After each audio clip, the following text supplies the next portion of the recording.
Oui, tout d'abord, je suis dans l'obligation de revenir sur le fait que le sujet que j'aborde, les déchets, est municipal.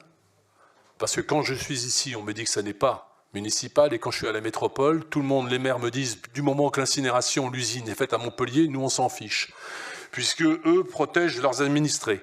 Donc, ce sujet est métropolitain, et il impactera bien sûr lourdement les finances de la métropole. Et puis, bon, Manu Reynaud est sorti, je ne vais pas tirer sur l'ambulance, mais quand il dit que vous avez une politique de gauche et écologiste, je comprends pourquoi EELV l'a exclu. Je reprends maintenant cette stratégie de médiation. C'est un tel verbiage, vide de sens. C'est une véritable bouteille à encre dans laquelle on enfonce jusqu'à perdre pied. Pour un écologiste, c'est une suite de déclarations de bonnes intentions, sans moyens, ni cap, ni cohérence. On ne peut pas être contre cette succession de lieux communs, de banalités, de poncifs. On parle de mobilisation et de sensibilisation de tous les publics. Je suis bien placé pour savoir, 4 ans de vice-présidence aux déchets, qu'aucun moyen n'a été mis en place pour sensibiliser au tri des biodéchets et des déchets en général, et cela depuis le début du mandat. Preuve en est qu'en un an après l'obligation légale de donner les outils du tri des biodéchets à tous les Montpelliéraines et tous les Montpelliérains, eh bien, rien n'a été fait. Alors, comment sensibiliser si vous n'avez pas les outils? C'est comme former au numérique sans ordinateur.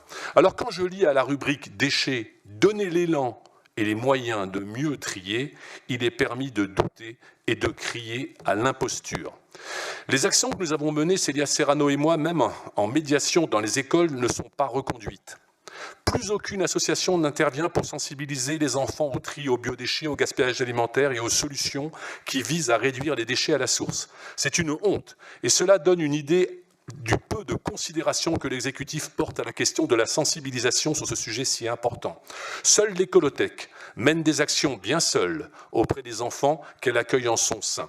Vous posez la question, comment faire pour que chacun ait envie de s'impliquer dans la transition écologique? Eh bien, donner les moyens et surtout, donner l'exemple. Quand on prêche 2 incinérateurs en ville et une autoroute, qu'on se comporte en prédateur d'espaces naturels, on reproduit l'ancien modèle en pire, en plus irresponsable encore. Donc nous, par ailleurs, on propose dans les lieux qui accueillent du public que soit mise en place une librairie jeunesse indépendante, une librairie de qualité qui s'inscrirait dans ce projet médiation culturelle et proposerait des livres, des jeux, des documentaires qui auraient une ouverture consciente et sincère vers celles et ceux qui œuvrent dans la transition du savoir. Un lieu qui s'intégrerait aux actions de médiation, une librairie qui pourrait travailler avec d'autres acteurs de notre territoire, la recherche scientifique par exemple, ou encore les associations dédiées au respect du vivant. Favorisons l'éducation, la sensibilisation, la transmission des sciences au sens large. C'est le métier de personnes formidables, il suffit de leur faire confiance. Pour conclure, vous prônez le développement de l'esprit critique et la conscience écologique. C'est exactement ce qu'il faut pour que Montpellier refuse votre politique.